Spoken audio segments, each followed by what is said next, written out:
What's going on, Rink Rats? It's been a little while. Andy Campbell here. Welcome. Season 7, episode 20, the final episode of our season 7, because we're gonna switch on over to season 8 come July 1. When the UFA market opens up, that's when we do. But anyway, we're here to talk about the upcoming NHL draft, and it's coming up. We're all really excited about it. But welcome back, Hawk fans. Lots and lots to discuss tonight, and we've got such a great crew on hand. Taking a little bit of a hiatus from their summers to join us. We've got Sean Fitzgerald, who's on day God knows what with regards to his hat game. He's wearing a Blackhawks hat of some draft year. We're not really sure. Shawnee, what's up? Yep. I think I'm on day 178, 177 about that. My goodness. Yeah, it was the Chicago draft year. Excited to talk about the draft picks and the future of the organization. So excited to be here. Very exciting. And draft expert and content editor of The-Rink, Eric Andrews, is here. Ladies and gentlemen, welcome back, Eric. Can't wait to hear from you on prospects tonight. How the hell are you? Doing all right. I mean, I wish that there was more going on in the hockey world this week. It's been very quiet. So quiet. Yeah. So quiet. We had a NHL game on a non-strike shortened season on June 24th. No one knows how that happened. It's a little late to be going, and now the Panthers and the Panthers are celebrating. Congratulations to the Florida Panthers, and the Edmonton Oilers need to get to the draft table. What's happening? How have you been? I've been doing wonderful. Awesome. Let's roll. All right, great. And Jimmy O'Malley, Esquire, what's happening, my friend? Welcome back. He is more excited than anyone that you guys know out there to talk about the 18th overall pick. What's happening, Jimmy? He likes everything is happening. I have been don't you dare. I have been just since my Cubs suck right now. I have just been spending my entire time reading scouting reports and mock drafts and just filling my time by watching old Blackhawks games, especially games in 2010, 13, 15, going, we can get back here. We can. Yeah. Here we go. I've been keeping myself up, keeping the energy high. Love it. Well, good to see you all. Well, hey, folks, Blackhawk hockey is back, not playing-wise, but the relevance is there. The NHL draft is coming up. Not only the NHL draft coming up, but also the NHL Awards is right around the corner for something that has been hotly contested and debated with regards to Connor Bedard and Brock Faber and who's going to win that. We all know who's going to win that. And then we're going to make sure all of our friends in Minnesota are going to be okay after that because they're going to be very worked up. But I'll tell you who's really worked up right now are actually Blackhawk fans around this number 2 overall pick. We've certainly been talking about it. We've talked about Levshunov and Demidov. It has come down to a 2-horse race between Artyom Levshunov, Michigan State standout from Belarus, and Ivan Demidov from Russia. And it sounds like he's ready to come over here.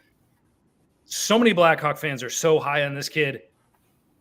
Tell me why. Now, let's talk about the good about him. What would be so great about getting Demidov? Let's talk about the pros. Let's talk about the cons, everything. We're going to start with Eric. What do you love about this kid?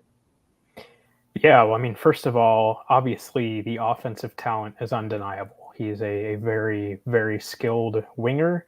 And obviously with that, a lot of people feel that he could be a very, very good comrade for Mr. Connor Bedard. So obviously that would be a very exciting reality should it take place. Well, I think the thing that's crazy right now is everyone's been talking about, and we certainly talked about it too, these no guarantees about when he'll come over here or when he won't. Now, last week, it became clear to his management team and his agents and everyone else that he's not going to re-sign in the KHL, that after his contract expires, he's coming on over. So, Jimmy, in your mind, does that lower the risk? In a sense, and everyone's talking about risk and what's the biggest risk with drafting him and drafting Levshunov. It does lower the risk, but it doesn't completely evaporate it. We've seen players in the past make promises to organizations during the draft process, only to change their mind 6 to 8 months later because of a feeling that they won't make it all the way to the NHL when they come over. A lot of Russian players will say that. They will say, hey, I'm ready to come over. But they'll talk to the team in about 6 to 8 months and go, hey, we're not comfortable putting you on the NHL roster quite yet. We're not comfortable giving you first-line minutes yet. And they'll go, okay, maybe I might re-sign back in Russia. So, yeah, it does lower the risk, and it kind of gives a lot of calmness to a lot of fans that are worried about the Russian risk, but it doesn't completely wash it away. Yeah, I mean, but Dan Milstein, his agent, has a lot to risk by declaring, Demidov's ready. Like, he's ready to come over here. He's ready to come over next season. I mean, he's basically putting his credibility on the line. And I don't know if Demidov doesn't do that and he's promising teams. I mean, is that, do you trust Dan Milstein, or Bardo? Do you have any thoughts about, the agents, or do you think they're playing games just to move up his draft status? I mean, at the end of the day, a lot of these agents are salespeople, and they're going to do say what's in the best interest of their clients. So, I mean, quite frankly, if he's wrong about it, there's a way for him to spin it some way down the road. I mean, it doesn't really matter. So he's going to try to merchandise and get the highest draft pick for his client. Because obviously the salary is going to be a little bit different between 2 and 5, and thus less money in both his client and his pocket. So my biggest concern is not only the Russian factor, which, as Jimmy said, it is a concern. It still is. But also the level of competition that he's played. I mean, he's not playing in the KHL against men. He's playing in a lower level league against boys. Eric, keep me honest on that. But that's from what I understand, is that the level of competition that he's excelled in is not great. Plus, he's got a couple of injuries here and there that have popped up. So, there's a lot of concern over here. Yeah, I mean, is the junior league he's playing in, Eric, is that comparable to like the OHL or the WHL? Is it at that level? Is it lower than that level? Some scouts are saying, well, if he was in the OHL, he would just be dissecting it and tearing it up. But what is that level of hockey he's been playing? Yeah, a lot of people would say it's below the CHL. Okay. Obviously, there's not a great way to just directly compare, but I think a lot of people would say that it is below. And one thing, kind of going back to the contract status and what you're saying with the timing and everything, they were saying he's not coming for this upcoming season. He's still under contract in Russia for the 24-25 season.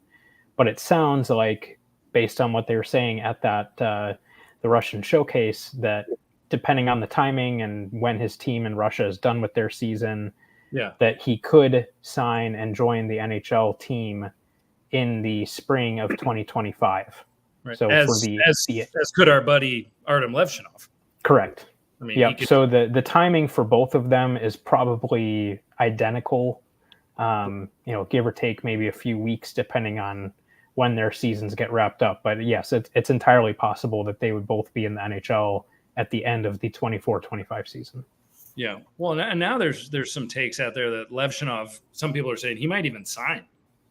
If he's drafted within the top 5, he might even sign and not go back to Michigan State. Sean, are you buying any of that? Or do you think this guy, he's going back, talk about, playing with kids versus playing with men. I mean, we're talking about a guy at Sparty who was the Big Ten Defenseman of the Year as an 18-year-old. Yeah, I think I haven't heard that per se, but if I was him, I would go back for another year, just because, like, a lot of the people online are saying that, like, his positioning's not the best. He's letting guys go by him.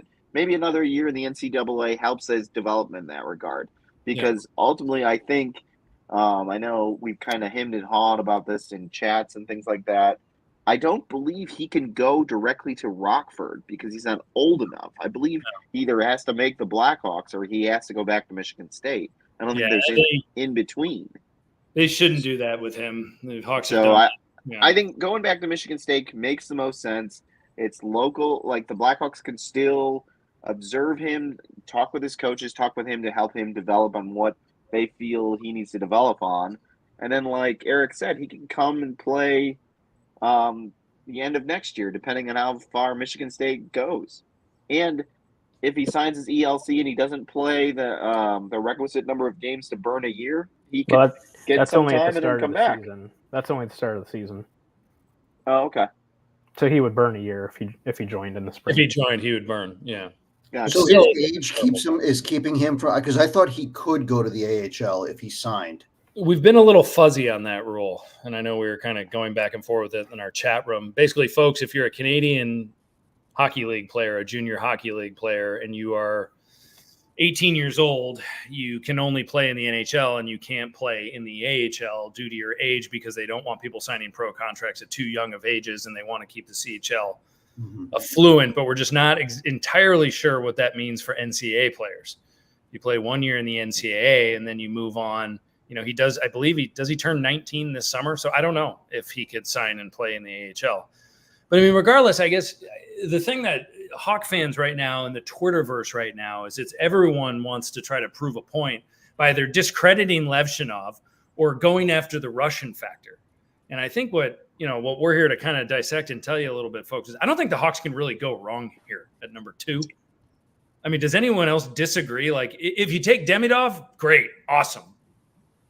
Like, he's sick. I mean, he's clearly, got A+ talent. If you take Levshunov, big need, maybe a number 1 defenseman. Can they go wrong here? Like, are any of you going to be like, oh my God, they really screwed up? I don't think so. I think They can it's really more only so. go wrong. Say that again. No, I was going to say, I think it's more highest potential versus highest floor. So I think Demidov has the highest potential, and I think Levshunov has a higher floor. So either way, I think you're not going to be wrong, but I think it's what certainty are you willing to work with?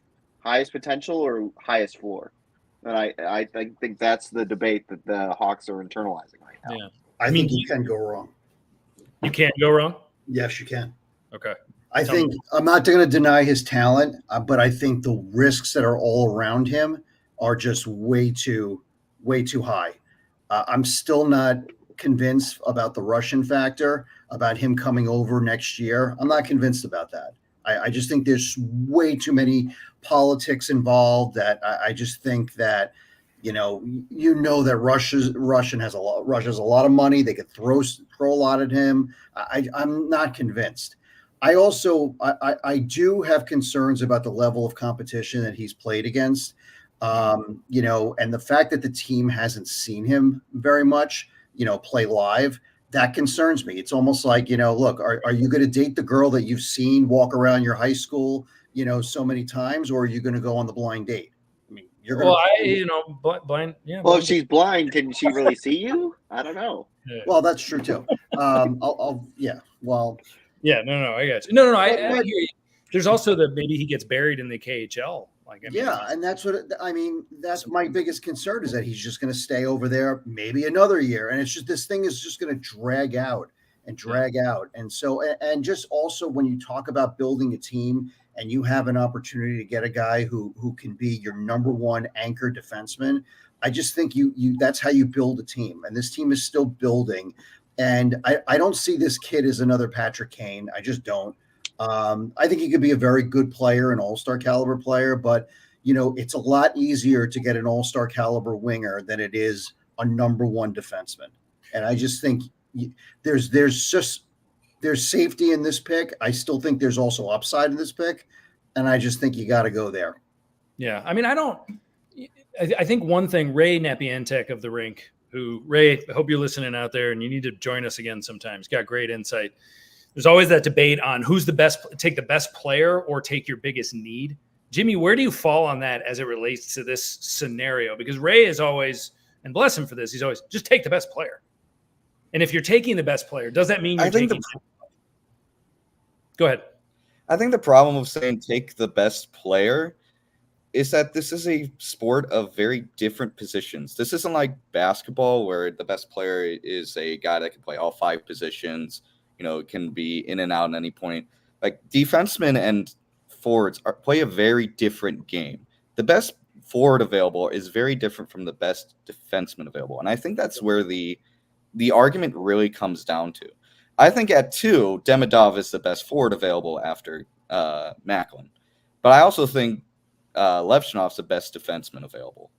So that's why I hate the argument of take best available. Because in hockey, best player available can mean a ton of different things. It's not just the forward that can put the most, pucks in the net. It's also who's the defenseman that can anchor a power play, captain a penalty kill, keep pucks out of your net. So when it comes to this best player available or need, I usually tend to you go best player at the need that you want to fill most and feel most comfortable filling with the guys available. Right. So do the Blackhawks need top line forward scorers in their system? I would say so, but they also need first pairing defensemen that could anchor a power play, captain the penalty kill. So that's kind of where I land on this best player available or need fill. It's not a perfect answer in the in hockey because of just positional difference. It's like saying best player available in baseball when your two picks are a center fielder or a pitcher. Right. It's totally different. If you sit down with any coach, GM, scout, doesn't matter what the sport is, and ask them that exact question, they're going to tell you it's both that they draft for. They could say on a mic that we took who we think is the best player on our board. Need is also factored into this. Always is. Always. Well, and Bardo, you're right in that. I'm sorry, I'll let Eric go then. Need is always factored in, and the Blackhawks have the beauty of having the like everybody knows they're taking, or San Jose's taking Celebrini, so they have the pick of everybody who's left. So it's not like they're reaching for need, or like there's somebody else who fell on the board that they can take as the best player available. They literally have the pick of everyone that's left. So it's not like a reach situation. He's there. Whoever they want is there. Mm-hmm. Is this a done deal, Eric? Have the Hawks made up their mind? Are they ready to go to the podium tonight? If it was tonight, or do you believe there's still deliberations going on? I would think they've probably don't know what we don't know. A decision. Yeah. I mean, I guess I would say they're probably making that decision yesterday, today, tomorrow, like a final all hands on deck decision. Back to the best player available thing. Kind of just adding a little bit to what you guys said. It's not just who is the most talented. That's what a lot of people on Twitter. Well, he has the most offensive talent. That's not what the best player available means. No. Those are different things.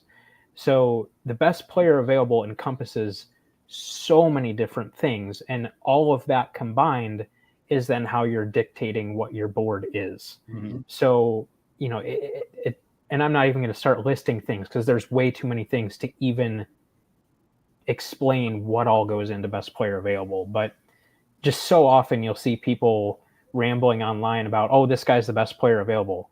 Well, you don't know that. I mean, all you're basing that on is stats and a 5-minute highlight video on YouTube where, so-and-so dangled this 16-year-old defenseman that just switched to defense 2 weeks ago. Like, that's not telling you anything. So, and we'll get into this, I'm sure, but to me, at the end of the day, the Blackhawks and any NHL team have as full and complete a picture as they can possibly have, whereas any fan has about 1% of that picture. So for a fan to be saying this is the best player available, we don't know that. We have no idea at all. We have no idea. I mean, I don't. And I interacted with you. Go ahead. No, go ahead, Jimmy. Well, I was going to say, I interacted with you on this, Eric. It's that a lot of people misconstrue best available with the guy with the highest ceiling. Right. It's not a perfect comparison because for a lot of teams, they'll go, no, best available is a guy that is high, that has the highest floor. No, it's a guy that currently has the best projection. No, it's a guy with the highest ceiling. So I think we have all seen it. The ceiling of Demidov is considered one of the best in this draft class, but that doesn't mean equal best player available. That just means he has the highest ceiling, which when it comes to ceilings, that's a lot of work to get to it. You have to teams have to ask a lot of questions about getting to that ceiling. Yeah, I mean, there are yahoos out there even as earlier this week saying that Aaron Ekblad was a terrible first overall pick, because he's not glamorous. He's not that offensive upside, and people want goals, they want points. Aaron Ekblad lifted the cup last night. Right. At the age of 26 or 27 years and old. He's been a number one defenseman since the day he stepped foot in the NHL too. Yeah, he was the cornerstone of that franchise. Like that whole championship team is built around him. Yeah. Like he was they didn't have to worry about him. No, Aside from him getting hurt, but they didn't have to worry about, like, they knew he was going to be there. They had the number one defenseman they drafted. They had a number one center they drafted. Everything else was between, a lot of it was bought too. So, I mean, it's not like this is a rocket surgery. So obviously, I mean, I was, folks, I think if the Blackhawks do select Ivan Demidov, great. Because I do believe, and I think generally we believe that Kyle Davidson has done his homework. And his scouting has been very meticulous. It's been a big part of their approach since Dan Bowman has been gone. If he thinks the fit is there, we're certainly going to celebrate it, and we might have a 1-2 offensive punch that is, in a few years is going to be as good as any. At the same time, you have Kevin Korchinski that you're still not entirely sure about. You have Alex Vlasic, who ends up being better than you thought maybe that he was going to be. But other than that, you don't have that number one defensive prospect anywhere in the system. It's just not there. It's not Sam Rinzel. It's not Nolan Allen. It's not Ethan Del Mastro. And you really don't have that guy. And as it's not Isaac Phillips. No. And as we saw last night, Connor McDavid got the Conn Smythe Trophy, which is great. The Florida Panthers and their defensive style got the Stanley Cup. So you just need those guys. It's just kind of the way that it works. And everybody keeps making held Connor's. Go ahead, Jimmy. What do you got? Yeah. I was going to say they held Connor's wingman to 0 goals. I think that's the big thing. People are saying we need to get Demidov to be the wingman of Bedard. Leon had 0 goals in this Stanley Cup final. The wingman did not show up. What happens if the Blackhawks get Demidov and we get into a playoff series and Demidov gets shut down? Well, and everybody keeps making reference to, they always go, well, you can find defensemen later. They found Duncan Keith in the second round. Brent Seabrook was drafted in the first round. Everybody keeps overlooking that when they make the Keith argument. Brent Seabrook was a 14th overall pick. So they invested in the first round in a 1A defenseman. Yeah, the other thing is that I think this might be the most talent-rich defensive unit of a draft within the top 15 picks that we've seen in a long time. Yeah. And so you really want the best of that group, and then next year, the Hawks could be in the lottery next year. I mean, it's very realistic. They're going to be better, but they'll probably have a top 10 pick, that they could utilize. I'd argue top 5. Yeah, could very well be. And there are going to be a lot of skilled forwards in that group. So unless they get Jake Gunsel. I'm just kidding. Yeah. Well, yeah, and we'll talk about that later. Yeah, think about this. Like, I've been thinking about this all day. Like, so the floor on Levshunov is higher than Demidov, and I think that fits the timeline. Like, in 2 or 3 years, they want to be competitive. You're going to have somebody who you already know what his floor is, and he can only go up from there. You have no idea what the potential of Demidov is and what his floor or ceiling is. So he's more of a question mark in that regard, I think. And if you're building this team now, like, it can't be lottery tickets. Like, it's got to be a sure thing with the number 2. Yeah. Like, you can't go. You've got to hit. You can't be Edmonton where you drafted Yekapov and Nugent Hopkins and all those guys that failed until you got McDavid. You've got to have the sure thing right here. What I really like about Levshunov, and we've talked about this before, we talk about Demidov, who was excelling against kids his own age or teenagers. I mean, the Big Ten conference, the average age in the Big Ten is 21 and a half years old. Yeah.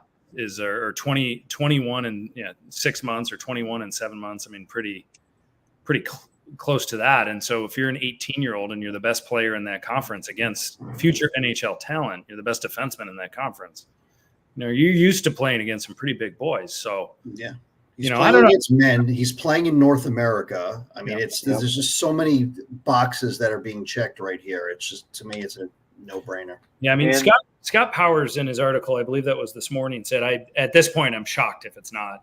Yeah. Right. But now, that said, I mean, last year, it was the general consensus for months was Bedard and Fantilli 1 and 2, and that didn't happen. Now Carlson went. Leo Carlson went too. So, and but Eric, you and I have talked. But they were all those 3 guys were more sure things than anybody. Yeah, I mean, it was in this draft. It was a richer draft, and I hate to play this with defensive minded, not letting someone go to another team. But if Levshunov falls to the Anaheim Ducks with their prospect pool at forwards, boy, oh boy, they're just going to torment the Hawks for years. Eric, let me ask you this as a two-part question. Is there any chance the Hawks do not go with Demidov or Levshunov? And let's just say that there is some glimmer of possibility. Who would they take if they don't take either of those two? So those are good questions. First of all, I would say that people who are connected with the Blackhawks and with their situation are very confident that it is between the two. Now, some people that are more, they report more on a national level, feel that guys like Caden Lidstrom and Anton Silyev are also in the mix. Those are really the only other two names I've heard from more of those national reporters that could enter the conversation. But, kind of turning back again to the more Blackhawks minded reporters, I know Scott Powers has said that the Blackhawks don't view Lindstrom as a potential number one center. And if that's the case, then he's not even on, in consideration for that pick. You're not spending a second overall pick on a guy that you think is going to be a second line player. Yeah, it's not. And then with Siliv, I don't know.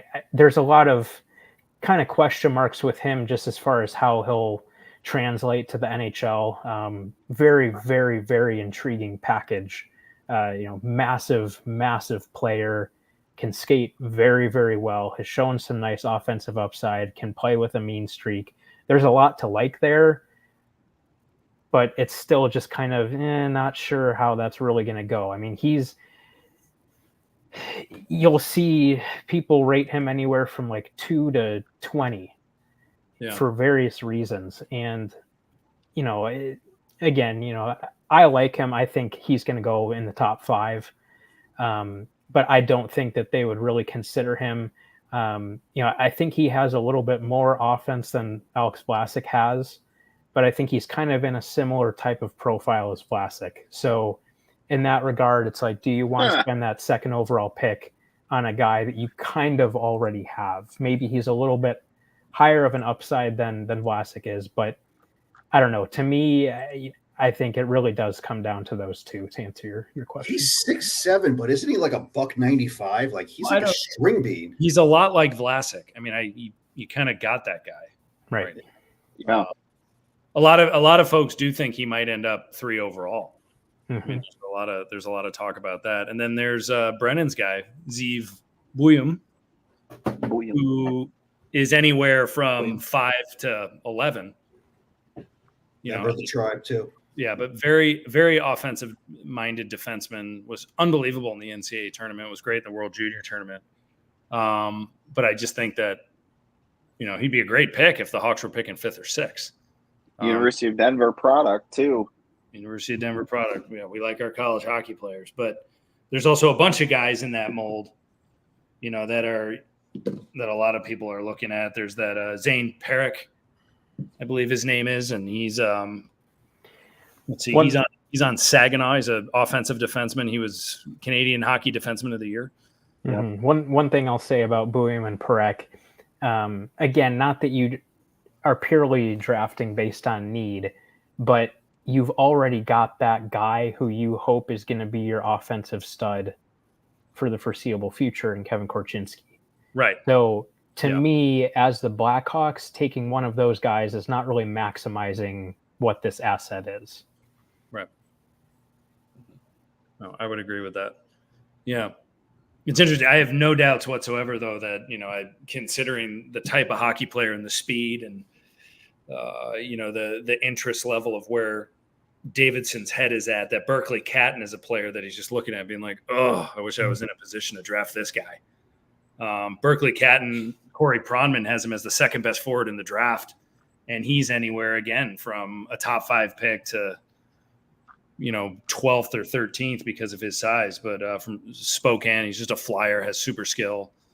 Well, on that note, since we seem to be transitioning a little bit, the Blackhawks do have the 18th overall pick that they traded up for with the New York Islanders. So clearly they have their eyes on one or a couple guys that they think are going to go before when they originally were positioned to pick at 20. And now they're at 18. Jimmy O'Malley is salivating over a particular young man, hoping that nobody takes him before 18. And then He's got a girlfriend now, Jimmy. You got to fight him off. Hawks don't pass Fight up. her off. Jimmy, who you got at 18? Who do you like? He looks like a guy that could use to. Let's kick it around a little bit with that 18th pick. Jimmy, we know who you like. Let's talk about him. Go. What's his name? I've been a big fan of Michael Haig at 20 for a while. I think I was one of the originators at the Michael Haig at 20 fan club. And now that we're at 18, now I'm even more excited. It feels like he's going to fall into our lap.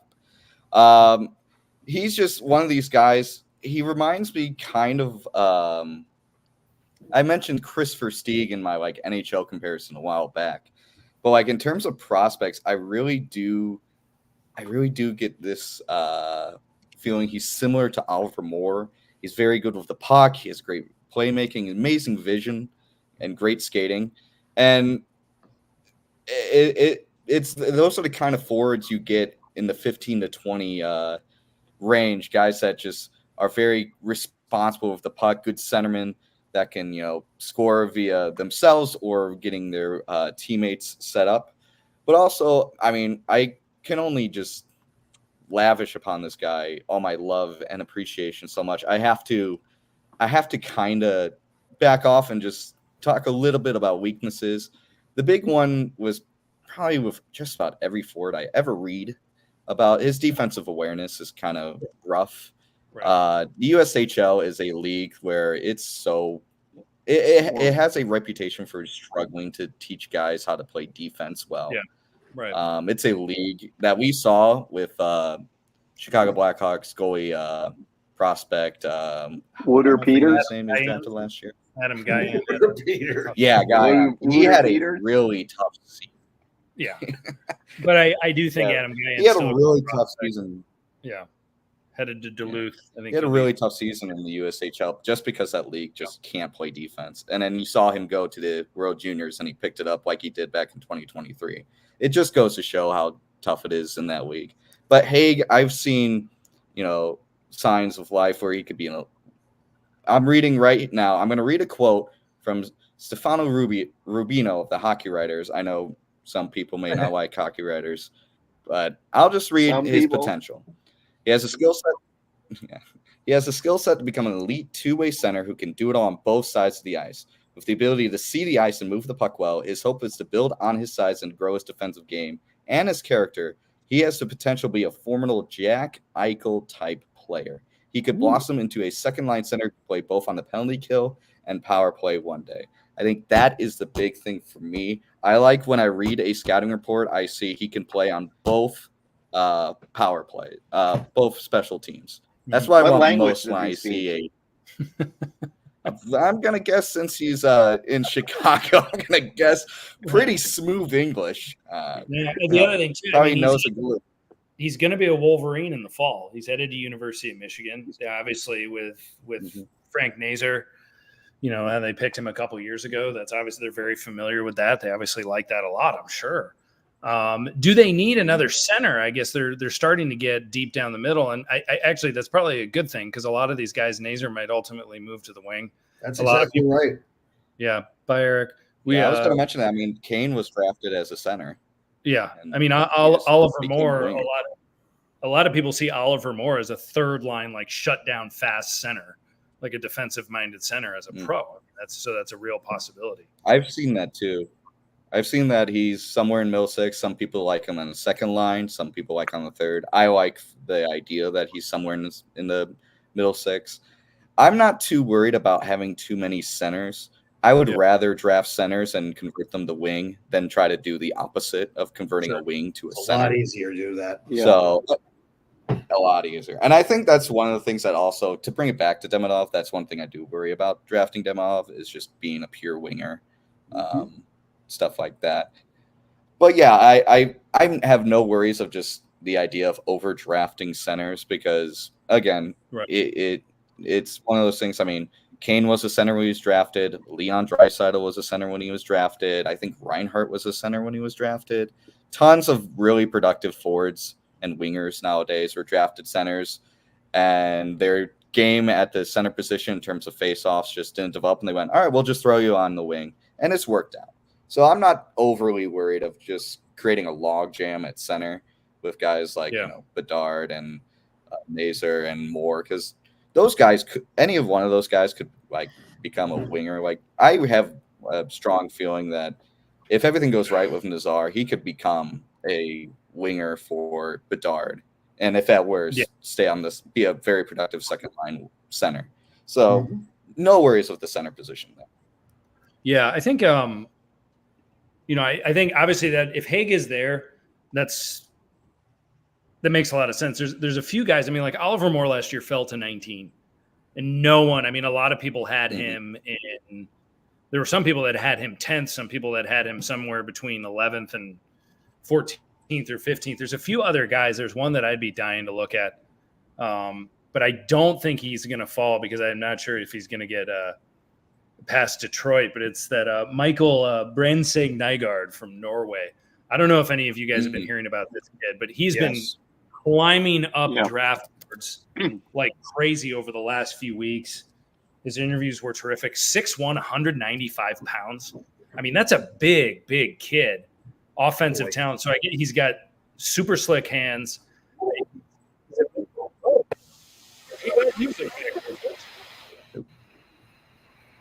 You okay, Andy? Sorry. I guess my lead. He gone. The Wyatt 6 just took over. Well, we can. We'll take over for Brandon Ninesig.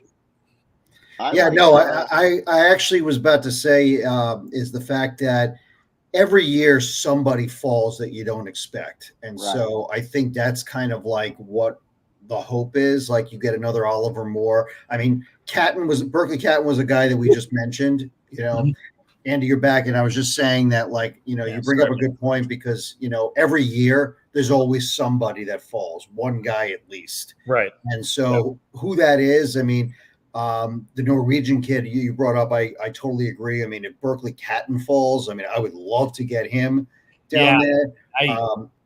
There's some people that have Berkeley Catton in the top 5. I know.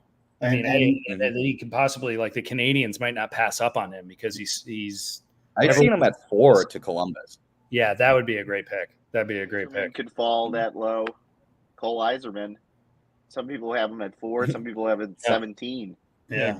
Great question from Gate on what's going on with our guys. So Eric's internet cut out. My Elite Prospects page started playing a commercial for some gambling site. So I tried to. At least it wasn't. So I tried to click out of that, and I clicked out of StreamYard. So I went off for a little bit, but we're back now. Everything's fine, people. Everything's okay. We're all good. But so I don't know that reminds me of.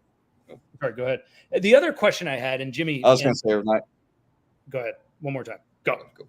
Geez. I was going to say that reminds me of the story last night of Eric losing the Stanley Cup Finals Game 7 because his internet went out. He lost the last minute and a half. Poor dude didn't see one of the best finales. He didn't miss. He missed the 15 seconds of Florida holding against the board. He didn't miss much. No, is it possible because he's been slipping all year that Cole Iserman?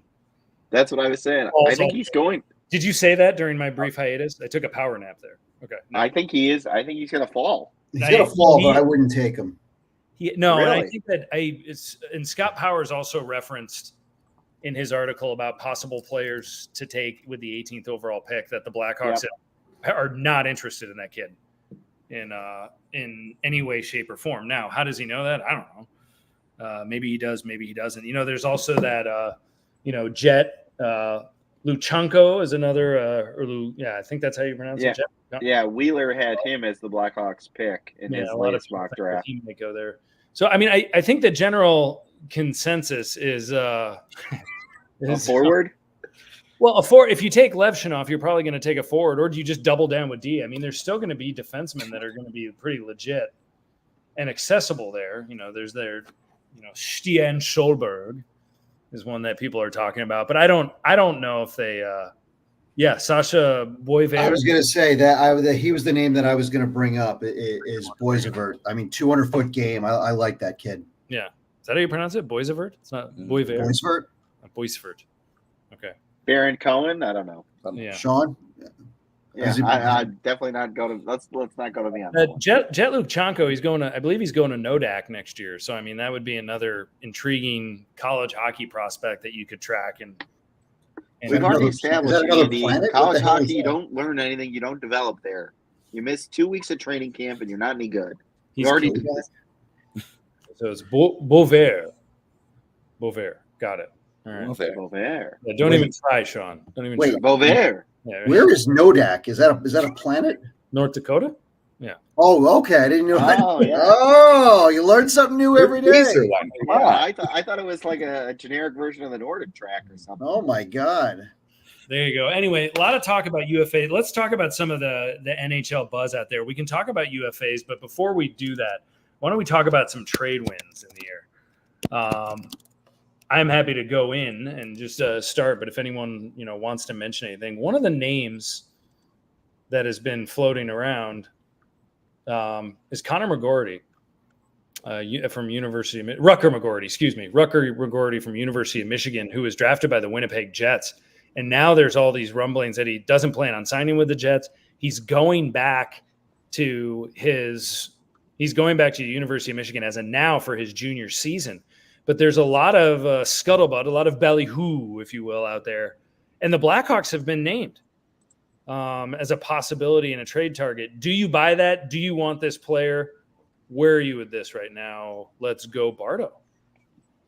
I mean, from what I'm hearing is that he's got upside as a scorer. I honestly have not seen him play very much. I'm just going by what, I've heard from others. But, I mean, tell me what the price is. I mean, if it's going to be a package deal where you get, Nick Ehlers and you're giving up the 18th pick, okay. I mean, that's fine. I would do that. But yeah, I mean, look, if he has upside as a scorer and he can play now, why not? Yeah. I mean, he's going to be a pretty hot commodity out there. And I don't know if he does get traded ahead of the draft.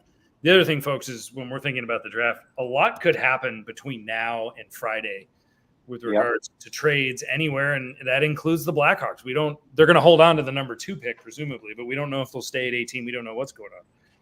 But Don't forget about those second-round picks they have. Right. They've got a bunch of those, and they could package something like that if Rucker McGorty is a target. Well, let's also remember, too, that they could also acquire the rights to a pending unrestricted free agent like they did last year. Yes. And maybe, get their first crack at signing someone. So, yeah. What I like about Rucker McGorty is he's still a prospect in the sense that doing business, if you're the Chicago Blackhawks, doing business and acquiring a prospect versus trying to acquire via trade any kind of player, particularly from a team that is now competing, it's just going to be really hard for them to do. Like, I mean, Nakis's name comes up a lot from Carolina, and I think the big rub, and Scott Powers mentioned this, is that Carolina's in win now mode, and so if they're going to trade him to Chicago, they need some sort of tangible return that's going to be helpful. Yeah, they the don't Hawks want don't have anyone to fit that bill. Yeah, I mean, unless somehow Carolina's intrigued by Connor Murphy. Yeah, or 1 year of Taylor Hall, and the Hawks retain some of that salary and some sort of mix there, but I just don't see. And they remove the blue line from their eyes so he can't trip over it. Yeah. So I mean, as far as the trade target, I like the Rucker McGorty idea a lot more than I like the Nakis. I mean, hey, if they can get Martin Nakis, go get him. But at the same time, I just don't know what their sell back as far as NHL talent is concerned. Unless they go like a 3-team deal where they get an NHL player from another team for some of their assets and they flip it to Carolina in that regard. Like they forfeit the draft picks. But yeah, I don't see. Also, like their new, I know he's been in their system. The Hawks interviewed him, but like this is the first move for the new GM. So like he's got to kind of got to make his mark here. Yeah. I mean, they're gonna end up losing some talent because my guess is they're gonna re-sign Gunsel. that's going to probably cost them Teravainen. It may cost them one of their defensemen, maybe even Pesci, because they just they've already re-signed. said they're walking away from a couple guys. Yeah, so they're going to have to. So Yeah.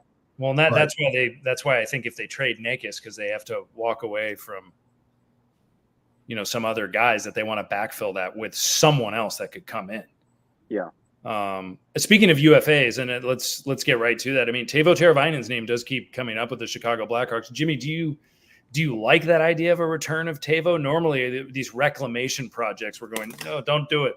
Don't do it. That was like Stan's favorite thing to do. But this one feels a little different. What do you say?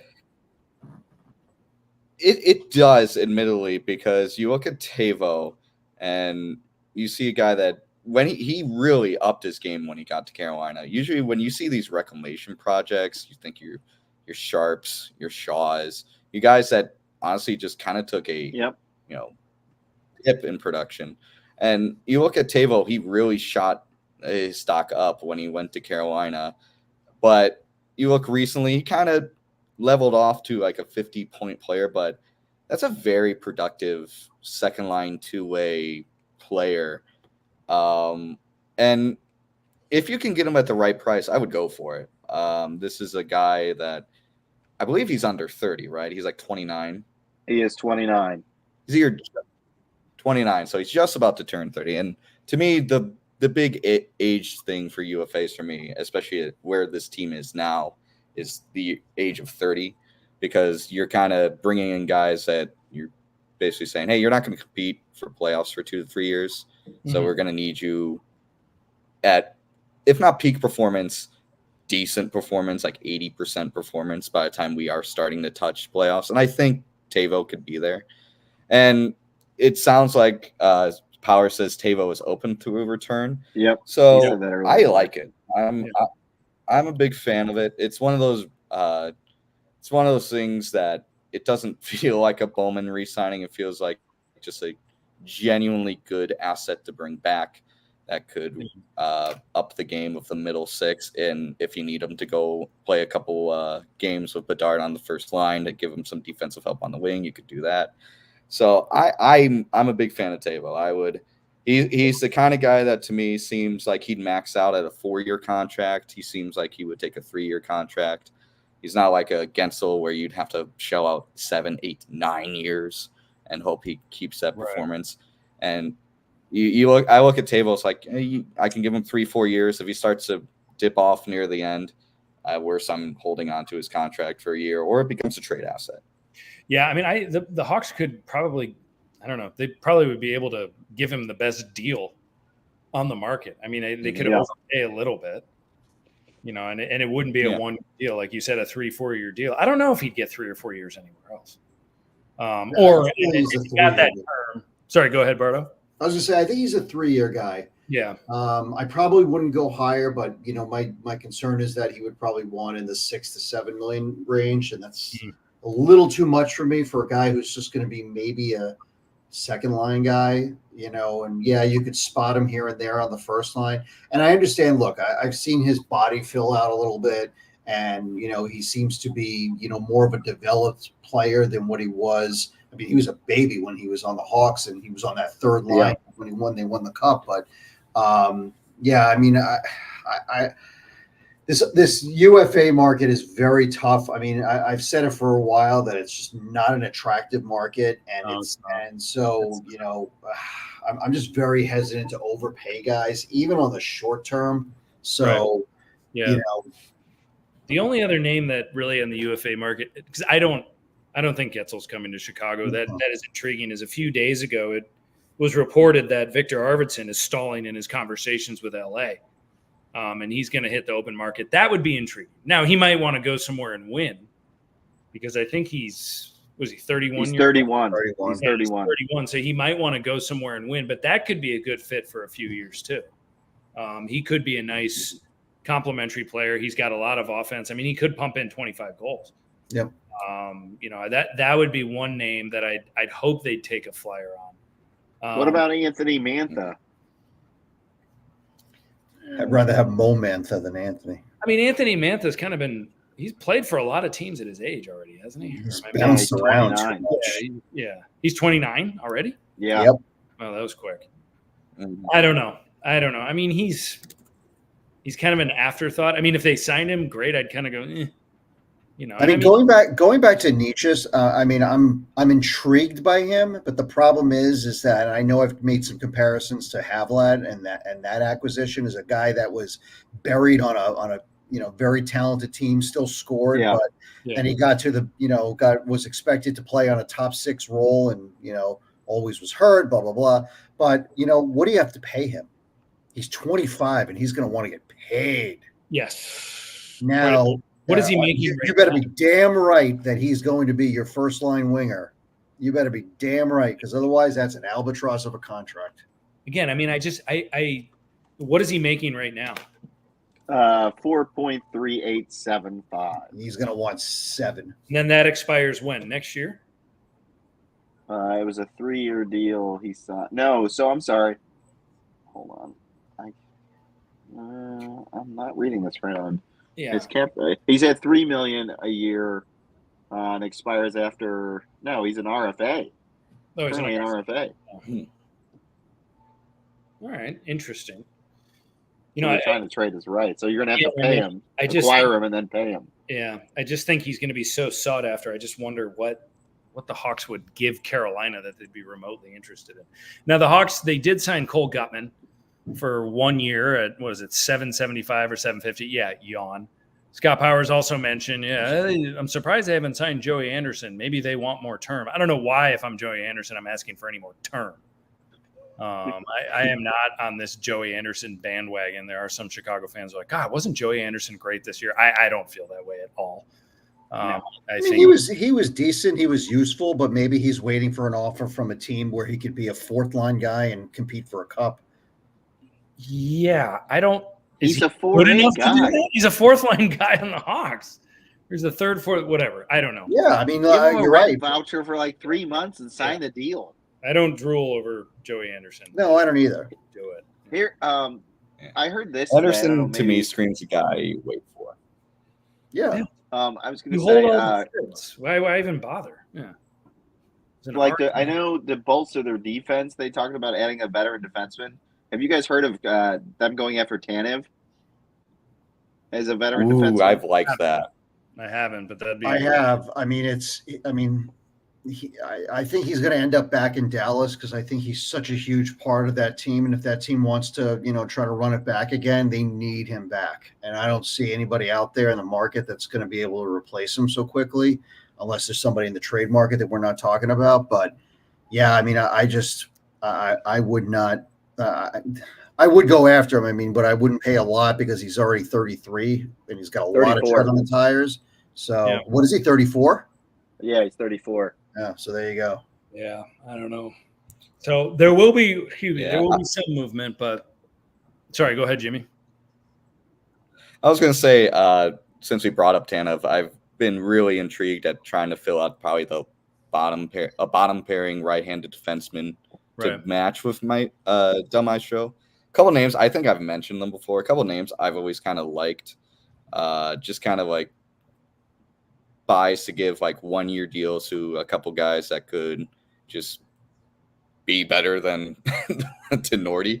A couple guys I mentioned was like Eric Johnson, Justin Schultz, guys like that, just in their back half of their careers, defensively smart, understands game. Sure. Thing with Schultz, he's got a couple cups, so you have that experience. I would love to get Tanev. I feel like that's a pipe dream. But someone like Schultz or Eric Johnson or a couple right-handed defensemen that would take maybe 1-year deals, I wouldn't mind giving it a shot. Yeah, I mentioned today too. Yeah, and I mentioned today too after the trade Detroit made of San Jose. I even said like, hey, if Detroit offered us a similar deal for Justin Holl, give us a 2nd-round pick and Justin Holl, and tell us to just give you for future considerations, I'd be like, yeah, I'd go for it.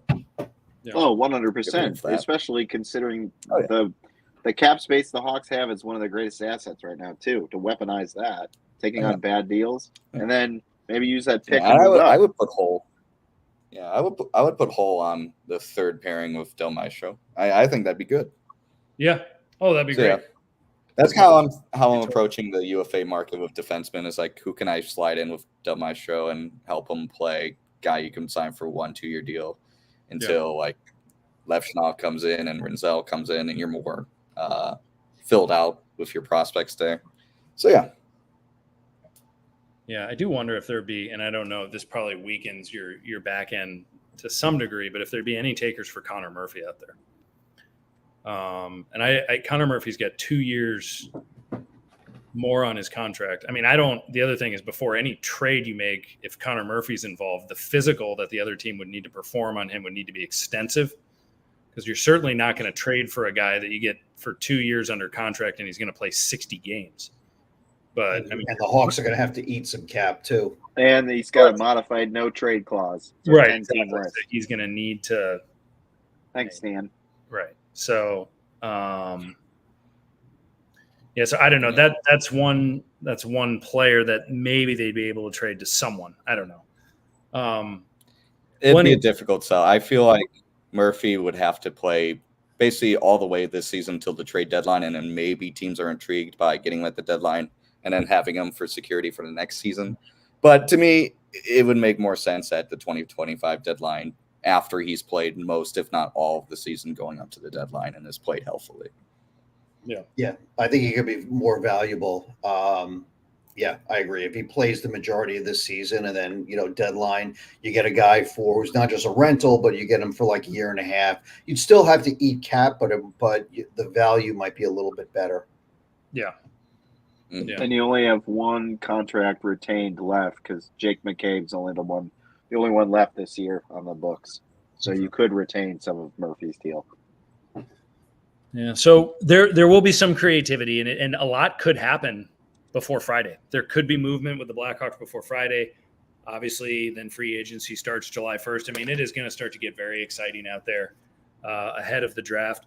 Also, the full expectation is Connor Bedard is going to be taking home his first award, which will be awesome when Connor Bedard does win Rookie of the Year by this weekend. I believe with the award show, when is that? Is that Thursday night?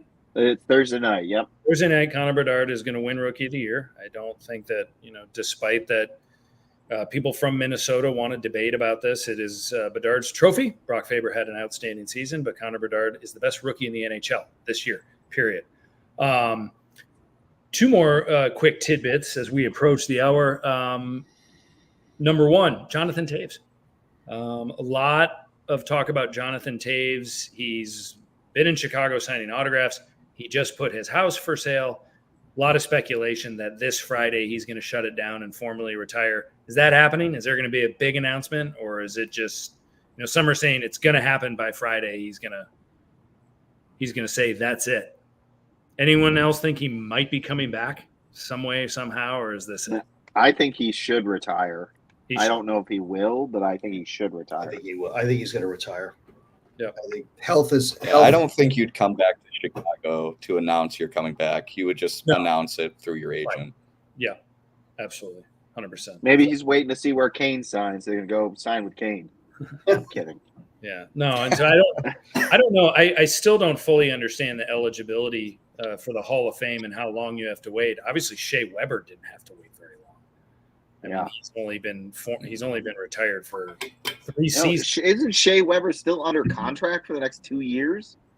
Yeah, but I think Hossa was still under contract when he was elected to the Hall of Fame too. So, but he did formally retire. On that note, Shea Weber, Pavel Datsyuk, and Chicago Blackhawks Jeremy Roenick elected to the Hall of Fame today. Jeremy Roenick, a 4-time 50-goal scorer, I believe, with Chicago. He's either 3-time or 4-time. All of his best years were in a Blackhawk uniform. He had a very good career where he had 500 goals, no cups, no individual hardware, not a whole lot of international accolades, but at the same time, a strong enough resume to get in. That is probably one Hall of Fame speech nobody's going to want to miss. JR is never really short on words. He is often expresses how he feels about certain things and has come under a little too much. A little too much. Come under job scrutiny. as NBC.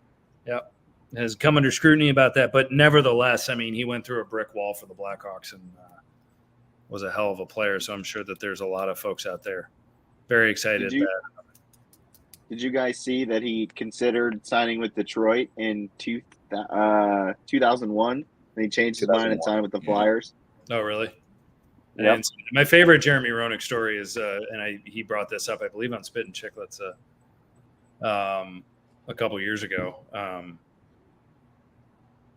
Is that when he left their academy and originally enrolled at Boston University and got there, and within 2 days he got his class schedule and looked at it and he went, "Oh my God." And he called his agent and said, "Get me out of here. I'm going to the Q." So he was at BU for 2 days. That's fine. He was at BU for 2 days and saw that he had to go to class. And he was like, "I'm not doing this. God bless Like, him. get me out of here. I'm going to the Q." And then, lo and behold, 8th overall with the Blackhawks. And now he's headed to the Hall of Fame. So congrats, Jeremy Roenick. I will say I was a little bit surprised about Shea Weber, particularly this early. Now, for a 3 or 4 year period, he was arguably the most dominant defenseman in the NHL as far as physical presence, power of shot. But he won a Mark Messier Leadership Award. No personal hardware, no Stanley Cups, which is interesting that he got elected that fast without a Norris Trophy. But again, whenever you wear the C in Montreal, you get an extra Hall boost. It's just the way that it works, I guess. And that's why our buddy Alexander McGillney, maybe the most deserving Hall of Fame candidate out there who is not in there, who was granted political asylum by George Bush after defecting at the age of 20 and trailblazing for so many NHL players come from Russia, is not getting a look. And Jimmy, as you mentioned today, there's got to be more to that story. Yeah, there has to be. That we don't know. Yeah, I've heard keeps getting passed over.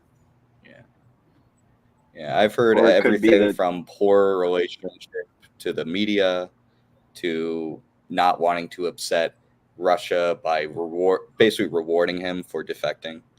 I've heard it all, but it's hard to give a good argument. Yeah. Who knows? But I mean, that guy had a 72-goal season. He was, one of the most elite offensive players in the game, and then completely changed his game when he joined the Devils to be a third-line checking forward. And won a Stanley Cup. Stanley Cup, yep. I think he won a gold medal too. Yeah, I mean, his international resume is immense. Yeah, but this is a guy who left his World Junior team, and joined Buffalo management and flew overseas and was worried about the KGB following him everywhere. And at the age of 20, just left. Mm-hmm. And, took a huge risk. But anyway, so Alexander McGillney, I'm still fighting for you, man. A lot of people are listening to me. So. Yeah, a lot of people are championing your cause. Wish and other guys we're championing that today too. So yeah, we're going to sign a big Alexander McGillney petition. Yeah, and a lot of people also are like, I've heard a lot of people say, how does Roenick actually deserve? And I think it's, yes, he doesn't have the hardware. We know he doesn't have, the Stanley Cup or MVP or anything like that. But I think he's one of few players in history to have like 500 goals, 1,000 points, 1,000 penalty minutes. But I think also one thing that gets overlooked is what he did culturally for the league in the 90s. I mean, he was such a cultural figure in a huge city. And also the fact that and this is going to sound silly, but we all can probably relate to it. When people talk about NHL 94, which is like one of the most iconic games. That's the best Sega Genesis player. Everybody says, I used to always play with the Blackhawks. And Yeah. So, I mean, he became like an iconic player because of that. So it just lifted him up culturally. So, well, I mean, his statistics certainly are Hall. Statistics are great. So, I mean, and I don't, he was. Yeah. For that time, pretty electric. I mean, it's the same reason Cam Neely, a lot of people are like, well, he kind of fell short of some of the Hall criteria, but he was still a 4-time 50-goal scorer and like this imposing forward, this power forward that you hadn't really seen before. And I don't know. Roenick was a dominant player because he was also a guy that was in an era when you had Lemieux and Gretzky. He was also very physical too. Like he was always throwing his body around. So as a number one center, he would score 100 points, but also bang the body. So, right. Yeah. I mean, he was he had 13 game-winning goals in 91. It's the most in the league. He led the league in that. Yeah. Sorry, he only had 2 50-goal seasons, but he had a 46-goal season. He had 3 100-point seasons, a 94-point season. I was at a game when he scored 4 against the Islanders. Yeah, I remember that game. 1,216 points, 513 goals. Yeah, I mean, this is his numbers are Yeah, he's a Hall of Famer. He's all well. There you go. Any other parting shots before we close down for the night ahead of the draft? We'll have a lot more to talk about. Goodbye, Alex Morello. Thank God he's gone. Turning in the Coyotes. Rest in piss, bro. Yeah, seriously. Just did a horrible job. Not a professional sports owner. Yeah, that's too bad. Ford Hatchett, once again, thank you for joining us weeks ago to talk about that. And I'm sure he's got a big take. And Alex Murillo is done with hockey. Arizona hockey is not. He's moving the Roadrunners to Nevada in 2 years. Not really. Just Very a joke. Very sad. I hope a pack of coyotes tear him apart tonight. The players are like real coyotes. Real coyotes. Yeah, I was about to say one of them is named Clayton Keller. Yeah, he's talking about actual coyotes themselves. Yeah. So that's interesting. Anything else, fellas? Really cool. I don't know if everybody's following the track and field Olympic trials. The Olympics are coming up, but a 16-year-old kid is now going to be in the 4x4 relay pool for the Team USA. He made the finals, broke the U18 400-meter record twice over the weekend, ran 44 seconds. So congratulations. Wow. Yeah. Okay. I really should have been doing more at 16. Yeah. Was she a goal scorer? Oh, sorry. I was. Yeah. Greg, I just want to give a quick shout out to Brooks Hockey. I know I'm hopeful some of the fellows are listening tonight. Captains Griffin Bucci, Shane King, and Derek Yamatani. Good to see you via Zoom last night, and we're going to get the team going next year. The 24-25 Brooks Hockey boys hockey team is going to be a good one. So looking forward to working with you guys next year. Want to give you guys a quick shout out. And Nick Sumner, who's a regular listener, attaboy. Is he the big bird guy? No, that was Nelson. I don't know what Nelson's up to. Yeah. Hey, how's Bard doing, Campbell? Fine. Quincy Wilson was the kid's name, by the way. Got it. Cool. All right, Hawks fans, we'll be ready. The draft is going to get really, really exciting. And there's just start paying attention to Twitter and everything that's going on in the NHL for the next few days, because there's going to be a lot of action, a lot of movement. And we'll be back. Also, going to be released before the draft. Eric Andrews and I are going to be doing a mock draft. We are going to do it tomorrow night. We're hoping to publish Thursday ahead of Friday's draft, where members from the rink, we make our picks. Last year, we had 7 right in the first round. Don't know if we'll be able to match that, because these things do get tricky, especially this year where there's a lot of it's a crapshoot, but we'll see. So look out for that. Anyway, on behalf of the fellas, Jimmy O'Malley, Esquire, the Bard, and the remarkable Sean Fitzgerald, the remarkable yet misunderstood Sean Fitzgerald. I'm Andy Campbell. We'll see you all soon. Thanks.